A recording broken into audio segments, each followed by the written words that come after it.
La la la, hey, hey, hey, oh, ay,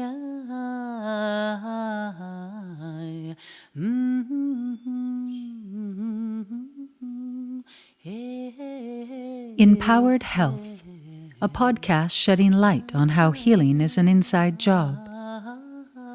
Keys to your inner power and total transformation. Discussing wholeness, wellness, and the effects of the mind on the physical and energetic parts of our being. A podcast to support you, moving from fear and pain into wellness and purpose. Belief, hope, connection, energetic keystones for transformation and inner power. Sacred knowledge that inspires us to look within, to find our own unique path. INpowered Health, release and rewire to become what you truly are, strong, whole, and empowered.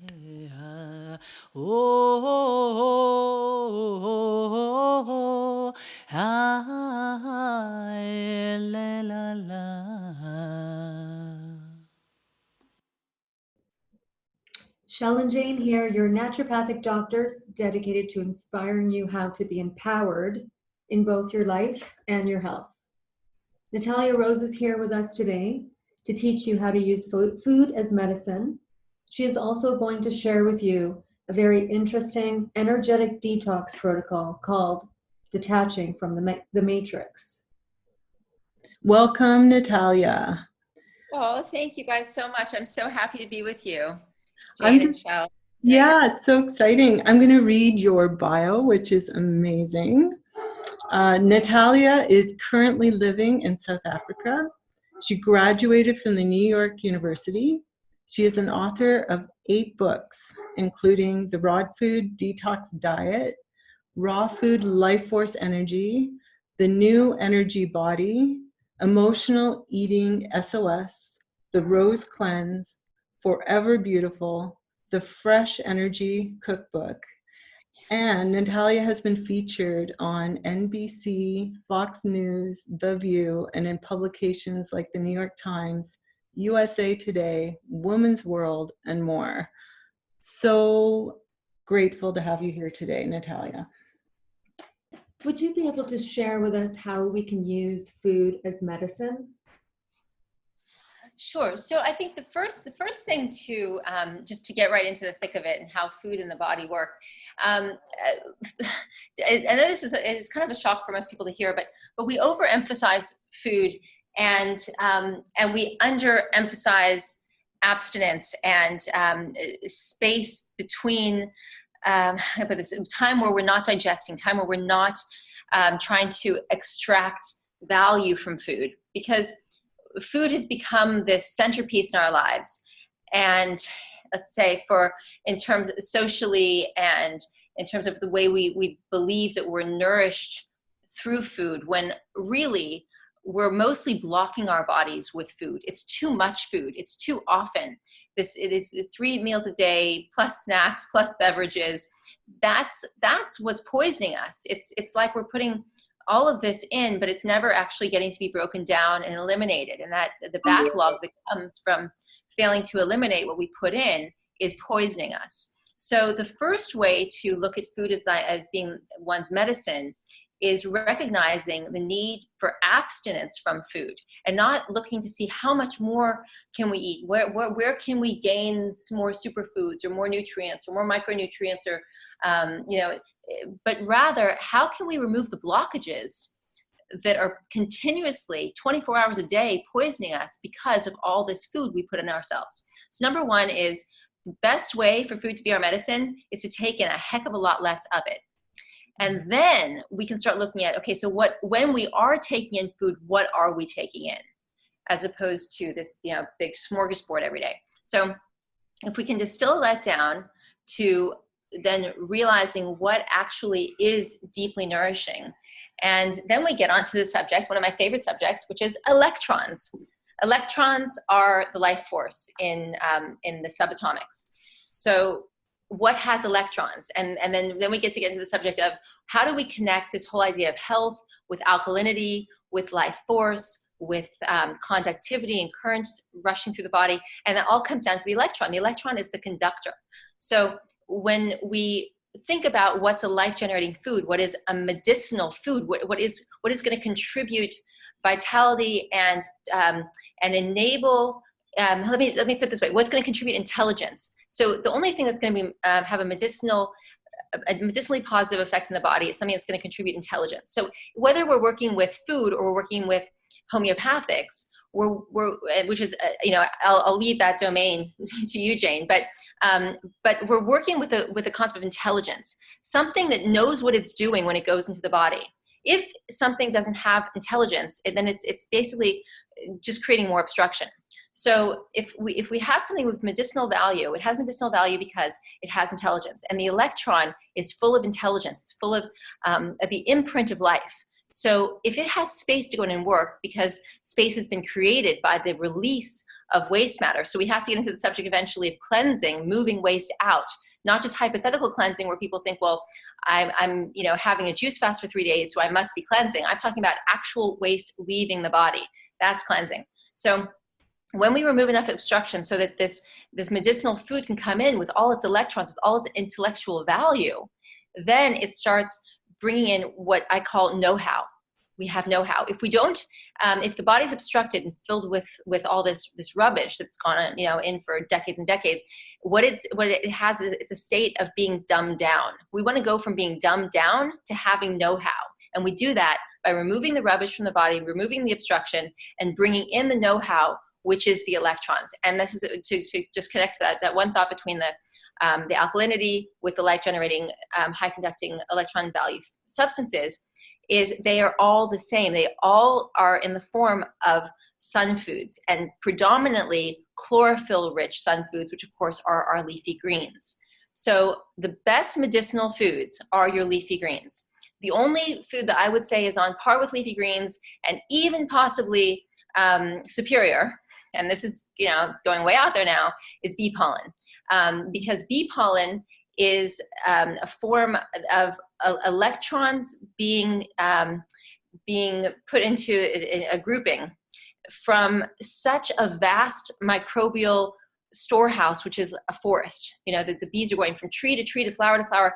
You're basically having in one spoonful something that you could never synthesize or dream of even measuring in the laboratory, because it is so expansive. It's so diverse. The microbial diversity is so concentrated in bee pollen. So I get very excited about bee pollen, but that's the only thing other than organic leafy greens that I get that excited about from a medicinal food perspective. And there you have medicinal foods. That's amazing. I'm interested in how often you think the body should receive food. Can you just clarify that for people? Okay, well, it depends on who we're talking about. So basically, let's look at it this way. Everybody's on a journey, and everybody has been on, everybody on their journey has come a long way because their lineage, their predecessors, our great grandmothers and grandfathers, and as far back as we can begin to dream of, have been accumulating information and disinformation in their cells and DNA as they've been progressing through the progeny. So we as their offspring carry their journey in us. And whatever they did with their lives, unfortunately or fortunately, usually sadly, unfortunately, is in us. So then we have our journey in life, and we accumulate, and we are either dumbed down, or we gain the knowledge of the electrons and are elevated based on our own personal journey too. So then where is this person? So whoever is, if you're listening to this, think about what you came from and where you've been in your life's journey, all, 50 years of it, 15 years of it, 25 years of it, 55 years of it, 60, 80, however long you've been on this planet, in this incarnation that you know about. Where has your body been? What has it been through? So if we're going to talk about reducing the intake of food to a point where a person can successfully manage what they're taking in and not accumulate more obstruction, then we have to think about where are they now, where have they come from? And then we gradually address their intake so that the amount is reduced, the quality, the electron quality of the food, the alkaline quotient of the food is increased, and the elimination of the waste is increased. So again, we bring the load of food down significantly, but we'll talk about what that could look like in a second. We bring the alkalinity quotient, the electron-rich concentration of the foods that do go in up, and we release the obstruction through the eliminative channels. And when those three things happen, then you have this radical upgrade in the body. The body just starts to, it'll start to vibrate on a much higher level. You know how you feel, how anyone feels after a great elimination? Mm-hmm. You know, everyone will just smile when they think about it, right? It's like, it's like mentioning other things in life that we won't maybe get into in this conversation. You just have to smile. Imagine every cell in your body smiling to that extent, and then turn that dial up by, 1 million, because that's how you feel once you significantly release the waste accumulation in the body. And then you start to realize that your energy doesn't come from eating food. It comes from the life force being conducted through the body. But because, and this is when people can get their head around this intellectually, they can start to reduce their daily intake of food, because they stop being so attached to the idea that food is their sustenance. Food is not your sustenance. Life force energy is your sustenance. The electrons are your sustenance, and they're all around us. But because we're so conditioned to taking in a certain amount of food at a certain segments of time, our body it's used to it. It's more like an addict. And I know this is going to be hard for people to hear, but bear with me. When an addict doesn't have what they're used to getting, they're going to start getting twitchy, and their blood sugar is going to drop, and they're going to get irritated, and they're going to go from irritated to start getting aggressive. And this is what happens when you just you miss a meal. It's everybody, just as surely as we know what it feels like to have a good elimination, we know what it feels like to not get our fix when it's time for our fix. So we want to get beyond that stage. We want to actually, when this happens at first, like I said, intellectually, we have to realize that our ability to sustain our life in this body is not as dependent on food as we think it is. And, again, most people will not want to hear that, because it's kind of like, well, and one of the reasons for that is emotional. Because, and I've been there, trust me, I was so addicted to food. And I know this, it's also, people never believe me when I say this. I was heavy, I was sick, I had terrible mental fog. I had problems with everything. I always say, like, anything that could befall the female being, body, person, befell me. I was miserable. I hated my body. I had so much cellulite. Everything. But here's the thing. When we realize it's actually the food that's doing that to us, and that the removal of the obstruction from the accumulation of this food releases us from all of those symptoms. And we can't do that by faith. We have to do that by visceral experience. I can't just tell you and you won't, and you'll believe me. That's not the way it works. Don't believe anything I tell you. Do it and experience it for yourself. When that leaves you, you'll be like, oh wow, I get it. It's not about the food going in, it's about the waste going out. And then you can access all this internal conductivity that's waiting to be accessed, because your body, you're an electromagnetic being. There's all this activities, but it's just been suppressed. And it's that waste inside the body that's suppressing it, which is why the symptoms get worse as we get older. We don't age and get older from the number of times we go around the sun. We age and get older by the amount we accumulate as we're going around the sun. So you can actually go around the sun round and round and round. And if you're not accumulating the waste and the rubbish, then you're not going to have the symptoms and the sort of the common aging process that everybody has. It's all connected to the obstruction and the waste accumulation. So that's so interesting. And intermittent fasting is becoming really popular. Are you a fan of intermittent fasting with reducing load and getting rid of waste? Yeah, I am and I'm not. Let the one thing that I really want to underscore, and I do get overly enthusiastic in it just because I'm so passionate about it, because I know how important it is to grasp this in order to really liberate oneself from all of the error around our ways of addressing the body. The social collective concept of what's good, what's healthy, what's nourishing, all these things. We have to grasp that waste removal is the essence of health, of the essence of achieving health, let me say. It's the essence of achieving vitality. It's the essence of let me say, getting to that place where you're asymptomatic, meaning you have no symptoms, where you are, everything glows, you feel happy inside, inexplicably, for no external reason. You just totally satisfied and content, and you're not plagued with symptoms.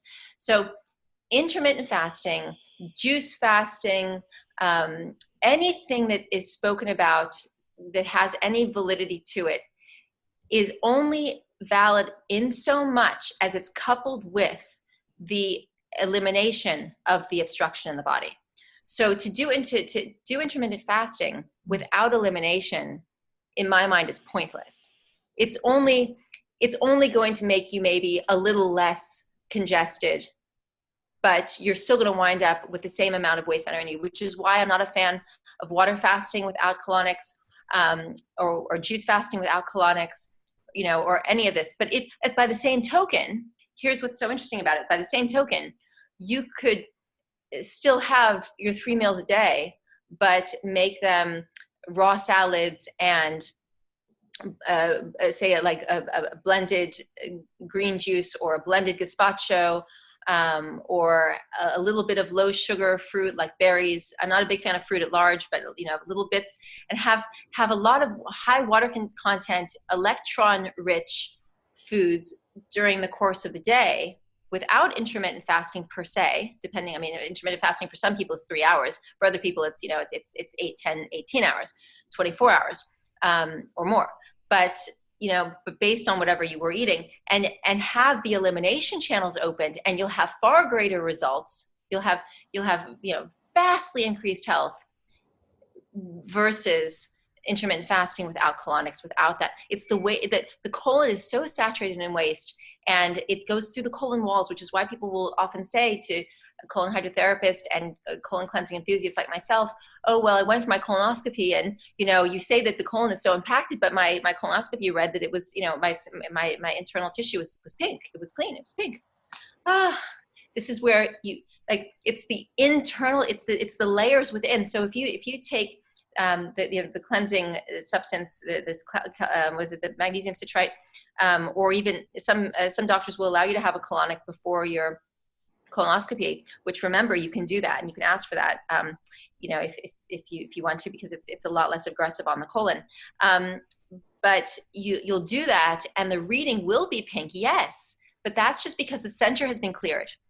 The deep waste matter is in the lining of the tissues. So, and what's amazing about the human body, which is our greatest benefit, but also if we do things incorrectly, if we live erroneously, we live, like society tells us to live, and where food's going in all the time, is the porousness. The body is so porous, so everything that goes into the alimentary canal gets pushed through all the pores of the tissues, such that everything you consume winds up throughout your entire body, which is exactly why we have instances where doctors will say Alzheimer patient, or research has proven that with Alzheimer's, there's protein on the brain. And then they'll say, but how and when this protein got there, we have no idea. Well, of course we have an idea. The person's been eating flesh protein their whole life. Why wouldn't it migrate from the colon to the brain? Everything is porous. So we when we acknowledge how much waste is in the body, I will often have to remind myself, because it's such a huge cleansing journey. I turned 45 in a couple of months, and I've been doing this for 20 years. And I think, how is it possible that that the body can still be cleansing after that much time? Well, I used to eat my weight in milk duds. I don't know if you remember what milk duds were. I think about, I have my clients and my students always do a recapitulation exercise and go back and remember, like, in this year, what was I doing? Where was my mind? What were my activities? I think back to all the microwave popcorn and the Coca-Cola and the Diet Coke and the frozen yogurts. And I mean, so if you think about, put yourself in all these different scenarios over the course of your lifetime, and you think about what actually went in, it wasn't just your breakfast, lunch, and dinner. It was like so much, and everything that you ate with emotion. So, remembering that, just to use that sort of typical story of the girl with the heartbreak eating the Haagen-Dazs pint of Haagen-Dazs ice cream. Well, when you start to cleanse and you start to expunge all this waste, and you also have the memory and the emotion, you'll also have the opportunity to release the emotions associated with that substance that you ate. So you get deep in the tissue, start cleaning this stuff out, and you're also going to release all the emotion that went with that which you ingested when, say, maybe your parents were going through a divorce, or you had this heartbreak, or you had some kind of thing come up in your life. It's all connected. The food, the matter, and the state of mind and emotion in which you ate it is all connected. Yeah. So this is just beautiful, Natalia. And I remember growing up, and even as we were NDs, they would teach us, to eat this amount a day. But I always stuck to only eating when I'm hungry and eating small amounts. So this is great. And the conversation about elimination, it could go on. I think we're going to bring you back for that because it's such a big topic. But to keep the gates open and to do colon cleanses, liver cleanses, this kind of thing, we'll discuss. But you were going into the emotions. So let's talk about the matrix and how you feel that's part of this cleanse. Sure. Okay. So I'm going to share with you just sort of off the cuff my definition, how I, when I speak about the matrix, what I mean. The way you can imagine it, it's the framework in which our consciousness lives. It's the framework in which our mind, our mentality lives. So mentalism is one of the natural laws. It's the first Hermetic law, and it means that it states that everything is mental. And you can think of that as a field of mind, M-I-N-D, a mind field, as opposed to a mind field, but it is a mind field. It is an M-I-N-E field as well. And so think of it as a great net that's cast out. And this is an ideology that we're born into. So the matrix is this net that's cast out. And as we're born, we are basically born into this net. And if we're so lucky to be born outside of all of, as natives of maybe a tribe in South America, most of them are wiped out, very sad. I mean, it's terrifying when you think that there was a time when you could be born onto this earth and not be born into this web, into this net, into this mental ideology, because that's how life should be. We should be born without this capturing our consciousness. But it's the culture, it's the society, and in that is the programming. Think of it firstly as an ideological framework.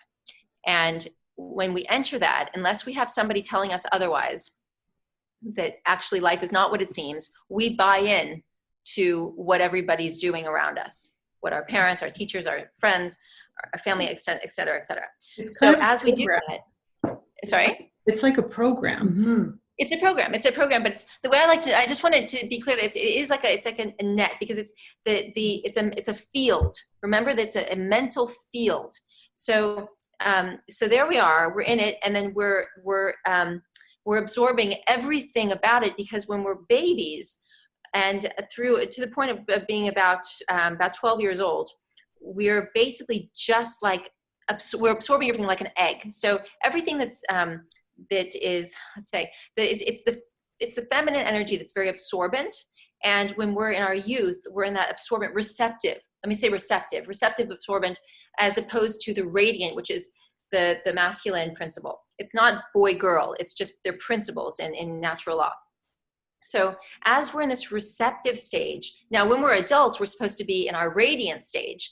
And if in our infancy and our primary years, we were being fed with the right stuff, then we would be radiant with the right stuff as adults. But sadly, our culture feeds us the wrong stuff, which is why as adults, we don't have that ability to shoot forth like, little gods and goddesses, what we would be and could be. But we're breaking through that. When I say that, I say that loosely. I say one can be, but you and I and we're doing this. We're breaking out of this cage. It is very much a cage as well. So wherever we absorb this stuff in the matrix, we become it, and it becomes, we embody what is put into us, because our mental field, our individual mental field, is basically violated by this mental field that we're born into. So whatever we're told to eat, to how to care for our bodies, what to think, whatever religion we're exposed to, whatever education, economic demographic, all the things that come with it, everything we're exposed to, we absorb. And so that basically determines our life and shapes us until such a time, unless and until we can awaken to the fact that we were violated. It really is, it's the only way to put it. And we were being used to feed this ideology, which is basically an entity that benefits from us embodying its ideology. It's basically like it gets to use our energy if we're in it, if we subscribe to it. So when we can recognize that it wasn't in our best interest, then we get to start dissecting everything we colluded with, everything we adopted as a program or a conditioning. And then once we challenge that, we can say, oh, see, that actually wasn't true. Well, why was I taught this? Oh, because it feeds the matrix in this way. Mm-hmm. And so the way I like to look at it is there's the nefarious matrix that isn't in our best interest. And then there's the supreme network of life. So think network, good, just for now, just for terminology, and matrix, not so good. Matrix undermines us. The network of life supports us.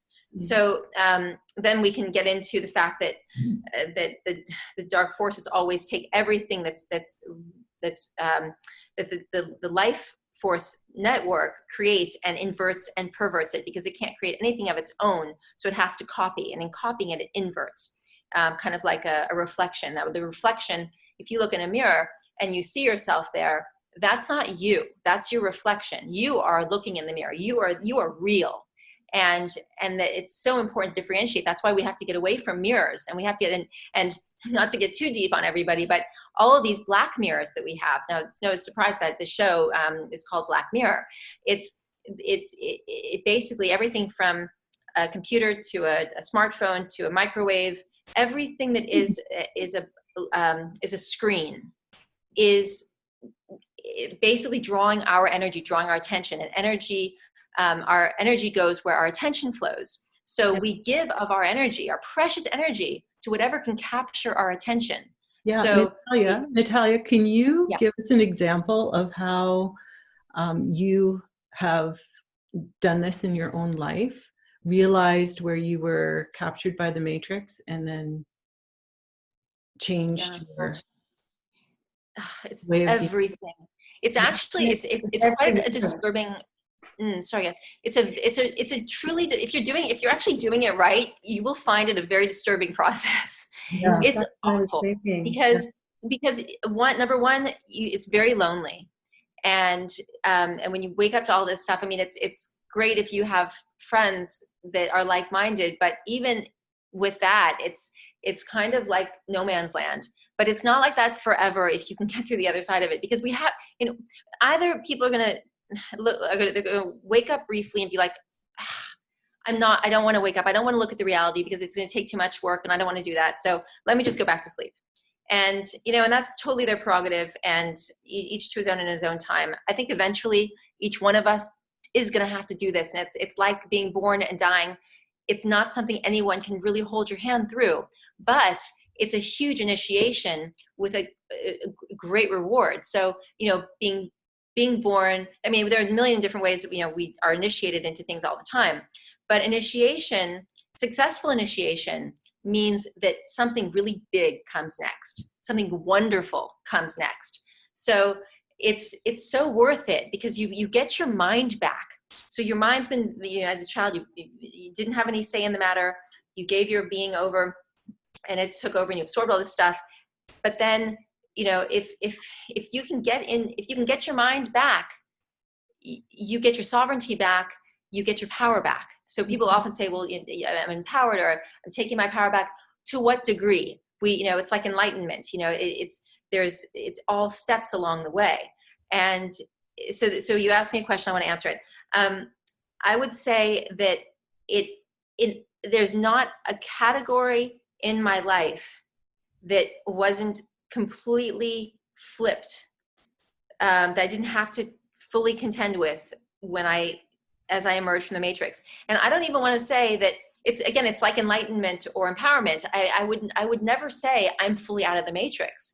It's all very deep, but I'm out of it enough to see where it is, and more or less where I am and it is, to keep it at a distance, so that I can continue to extract myself, and most importantly, not become re-ensnared. It would be so easy to get caught back up in it, because it's always the temptations. And in fact, it's funny, because I don't like to get, I'm not religious, even though the word religare, and it's a Latin word, and it means connection. It's like the ligaments. So religious is ligaments, and ligaments are all about connection, and connection is about integrity. So the true word religion, again, remember that everything that is on the sort of dark side, let's say, tries to flip that which is good and utilize it to gain the energy of people. So I love the concept of religion as being integrated, meaning connected with all that is, with the creative force, which is within us, of course, as well. This is, where the whole, as above, so below, and ye are gods comes into play. But so there are all these areas where, where we get stuck. What was my point there? But religion. But yeah, so an example is just you could just start with the first thing that switched me on to how everything was upside down, inside out, was the cleansing, because I was just like everybody else. I believed that you needed to, get all these nutrients and eat like and then when I was so sick, I wanted to die. And I found my mentor, Gil Jacobs, who's, cleansing guru extraordinaire. Most people I would think would have heard of him. But he's in New York, and I read a book where he was featured. I'm like, I have to meet this man. And as I learned from him, I like to joke that I attached myself to him like Velcro until I learned as much as I possibly could from him. But in weeks, and certainly within 6 months, I was a transformed person. I'd gone from wanting to kill myself because life felt like hell on every level to me. I didn't even understand why my heart was in so much pain, or why I had so much brain fog, or forget the emotional, mental stuff. Physically, I was miserable, and I was sick, and I hated my body. And I grew up in Los Angeles, so that only added insult to injury in that regard. But the whole image consciousness thing, it was just drilled into me. And so I felt like I never made the cut, and like all these things. But the second the cleansing began and the waste started to leave, and it became about waste removal and not about, the idea of eating normally, I healed. And I was watching this transformation physically. And then the transformation came in the heart and the mind. And when that happened, I thought to myself, well, gosh, if all I was doing that I thought was true, that I was told was true, and I was doing it because I thought I was doing the right thing, was false, then what else was false? Yeah. And that's when everything just switched on. And little by little, I started to understand that I was stuck in this mind, in this ideology, this ideological mind frame that was utilizing my energy and everybody else's energy for its existence. And I started backpedaling little by little, which didn't really engender a lot of friendly responses from people because it was like they were all going this way and I was going the other way. I was going to interject that it sounds like detaching from this matrix is kind of like finding your authentic self and your true purpose. And when you try to do it, in my own life, I've encountered a lot of pressure not to, to go my own way. So I'm sure you felt that too, like the loneliness and the, being a critical thinker. Sometimes you feel like you're marching on your own path. Totally. And that's also an initiation. And I think part of what we're being primed here for, because I think often, as you guys do too, no doubt, like, what exactly are we doing here? And sometimes I get really close to it. I'm like, yes, I think I figured, no, hang on. But but I do believe that we're being primed for something. And the testings are not so much to say, are you good enough? It's like, have you developed this yet? Because you need this in order to be utilized on this next platform of existence.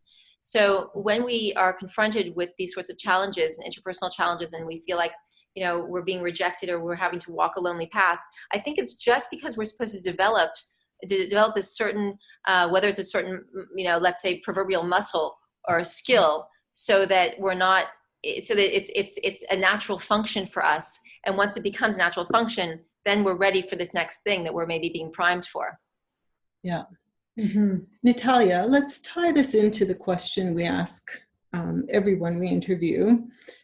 If you were given a health diagnosis with 2 years to live, how would you approach it? Thinking like this about the matrix, and just give us your insights. Okay, a lot of things come rushing to mind. Well, first of all, I would sit with the meaning of the actual time frame and the person who suggested that this is the case, and I would give that about maybe 5 minutes of my attention and airtime, because I think there's value in understanding time and diagnoses, and then there's the reality that nobody really knows that, and nobody knows the subconscious workings of the body and what's triggered, what's not. And, there are all these factors that will obviously factor into whether or not we would survive or not, or live 10 years or live a week even, so I would take that with the diagnosis and the time frame, with a very big pinch of salt. Oh. And probably, to give it as little validity as possible, but still appreciating where it came from, and that it's a factor to somebody anyway. And then I would do a whole bunch of things.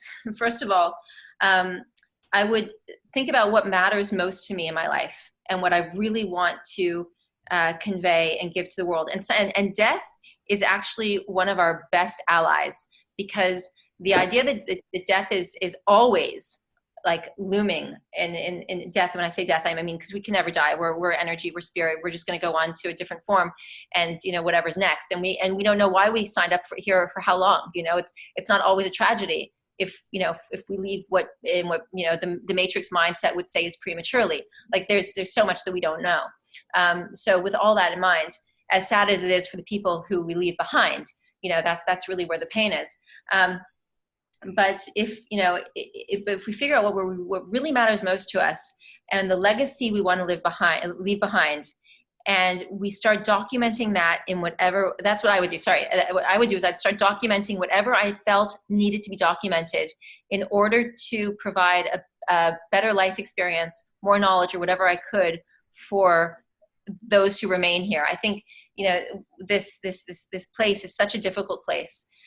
This dimension we're in, and there might be multiple dimensions. Just like we're experiencing this dimension on planet Earth. There might be a lot of dimensions on planet Earth, but we came through this portal, and this is where we are. But it is a place of great suffering, and any way I could possibly relieve the suffering of people in this dimension and help get them either out of it in the best possible, most effective way that enables them to also grow that muscle and be whatever needs to be and happen. That's what I would put my time and effort into doing. In so doing, though, one of the things people often say is, that when they're told they're not going to have long to live, they want to go and party and or consume things that, and they say, oh, I'm not going to exercise then, and why should I eat healthy, whatever. But see, the cleansing lifestyle puts you in touch with the divine. So the last thing I would want is to leave this world not being in contact with the divine. So in terms of my protocols, my personal rituals, they would be at optimum. I would be as fastidious as ever in terms of what would go into my body, mind, spirit, my interactions. I would not give my mind or attention to anything that was matrix related, in terms of like, if I still had attachments to being triggered by certain things, there's a popular word, being caught up in dramas and things, like I would identify them immediately and not give my time and attention to them at all for going forward, because that would inhibit my ability to leave the right legacy behind. Wait, I lost my thought there, but I would just get so in alignment, because also the benefit of that is, one, I make sure that I've lived the best possible life I could and left the best possible legacy. And secondly, the likelihood of something being in me, once I removed anything that was not in alignment with that divinity, would be so incredibly low that I would, I would most likely overrule, cancel out whatever was, let's say, eating me alive. Mm-hmm. That Jane and I, just so you know, Natalia, we're hugging each other as you were just speaking, because that was really inspiring and empowering. And wow, like, just not to give it too much validity, to live your life with what matters most and to focus on your legacy. Mm-hmm. And also to honor your body so that you can connect to a divine energy. That's a pretty great prescription for somebody getting better. And it may be cliche, but we should each live as if this is our last day, and to give back to this world. I get filled with a love energy every time all I have to do is ask, how can I help? And it's a beautiful energy. And thank you, Natalia. That was incredible. Oh, well, thank you. I mean, you guys actually said it better than me. Thank you, Shel. You actually made that really concise. I commend you on doing those cliff notes so nicely. It was very inspiring. Oh, thank you. So we probably have time for one more question. Is there something you wanted to share that we haven't touched on yet, Natalia? Or your courses that you teach? Just anything that you think would inspire and, help send the message that you're working so diligently on in your life. Wow, thank you. Okay, well, this may seem, it all comes together. I think that may sound a little bit out of left field. There's two terms I know will help people break out of the matrix and find their freedom and get closer to love. And the one is incorruptibility. Incorruptibility, think about the sun, think about gold, the noble metals, that which cannot rot. And if you just write that word down and you write down any associations you have with that word, and just start, I don't know, if you want to do a diagram or something, you'll find that is the way home. It's the way back to the divinity. It's the way back to your godhood, if you want to call it that. It's the way back to the network of life, and it will prevent you from being taken over by the matrix. It will help you get your mind back. Incorruptibility is a life of purity, but it's not self-righteous purity. It's literal incorruptibility. It's like saying, if I have this, is this thought going to rot me? Is that food going to rot inside me? Is that inclined to rot, or is that not inclined to rot? Is that more or less inclined to rot? So just work with that concept of incorruptibility. It will lead you home, and it will be a great North Star on your compass. Okay. And the other thing I would urge people, and it's hopefully going to get easier now as the truth in our matrix becomes more and more clear, is to and this is gonna sound religious, but it's not. Okay, bear with me. To not be an idolater. Idolatry is at the root of our corruptibility, of corruptibility in our human nature. So, if we place people or ideologies on pedestals and we give our attention to them, and they are not incorruptible, which I don't know of any. There's no anything that is incorruptible cannot be idolized, and anything that is capable of being idolized will be corruptible by nature. So the two are completely, what's the word? They're incapable of being combined. So think no idolatry. Disconnect from any idolatry in your life. It will be so liberating. You will feel so good. It's one of those things when you start making that connection, you think about all the things that you've ever given that false energy to. Like, are you talking about like money or? Yeah.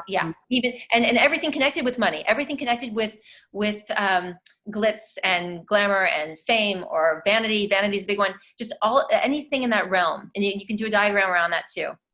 And you start to look at the two diagrams, and you see how completely out of sync they are. Like they will be as different as night and day. And you'll see that everything that connects to the matrix connects to idolatry, and everything that is connected with that which generates life is connected to incorruptibility. And that will help so much along the way. And any questions you have with regard to your health, what, which path you should take, I have people sending me questions sometimes about things completely unrelated to food, but will be related to their personal life and their, let's say temptations in their life. And we'll use this understanding of, like what's feeding this temptation, where is it coming from? And usually it's not even their authenticity that's being drawn to something that could tempt them into a very corrosive state in their lives. And once they can start to make that connection, they'll save themselves so much tragedy. So there's enough suffering in this world. We don't need to add more tragedy and suffering to our lives because we're making choices, because we're so programmed toward idolatry and away from incorruptibility. The matrix doesn't want you to follow the path of incorruptibility. It will take you far away from it, and you will never feed it again. So it can't stand that.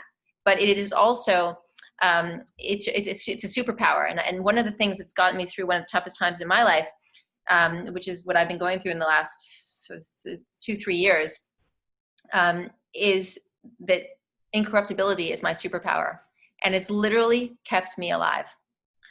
So, and remember, and I know we talk a little, there's the link toward, and even though everyone thinks COVID is the most important thing in the world, we know that the cancer is one of the things that, is the biggest influencers of people's ill health in our world today. We know that cancer has deep connections with fungus and pathogens at large. So pathogens thrive because of the corruptible nature of certain substances. And these substances go into the body, they sit, they percolate, and they create the conditions where cancer can thrive. So if we're making choices toward incorruptibility in our food, our mind, our ways we spend our time, you can things like jealousy. That's a corrosive thought. It's a corrosive energy. It's connected with idolatry. It's connected with the matrix and all that programming. So anything that comes up, think incorruptibility, and that will only have a beneficial effect in terms of healing the worst diseases in the body. Yeah, and when I talk to people about this and they don't know how to do what you're saying, I often tell them to go to neutral until they figure it out. So don't have the corrosive thoughts, just go to neutral and then feed the thoughts that you're talking about. Figure that out. Guide yourself, Natalia, how could our viewers get in touch with you if they wanted to? The best way, I think, because we're like rebuilding the website and everything, I would say, Facebook Messenger is a really good way right now. But I'm happy to give out my my private email address as well, which is nr19@aol.com. nr19@aol.com. Don't laugh, I still have an AOL account. I've just been too lazy to change it after like 25 years. Lovely and But short. literally, I think that long. But yeah, I'm happy with that. Like I said, Facebook Messenger, and eventually we'll have the new website functioning properly, and that will be great. But the Natalia Rose Institute and Detox the World. I'm afraid that I'm not so good on that note. Forgive me. We're changing things around so much. Yeah, but Natalia Rose on Facebook, people could follow you there and then message you. Yeah, that'll be fine. Natalia, I want to acknowledge you for sharing your beautiful wisdom with us and for being a part of this open conversation on inner power. And for everyone out there, don't give your power away to anyone else. Just go be you.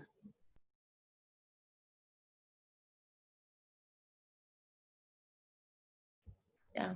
Thank you, Jayne. Thank you, Shel. I'm so honored to be with you guys, and thank you for creating this platform to enable people to really take their power back, and it's beautiful. I'm really grateful to be with you, and thank you for having me.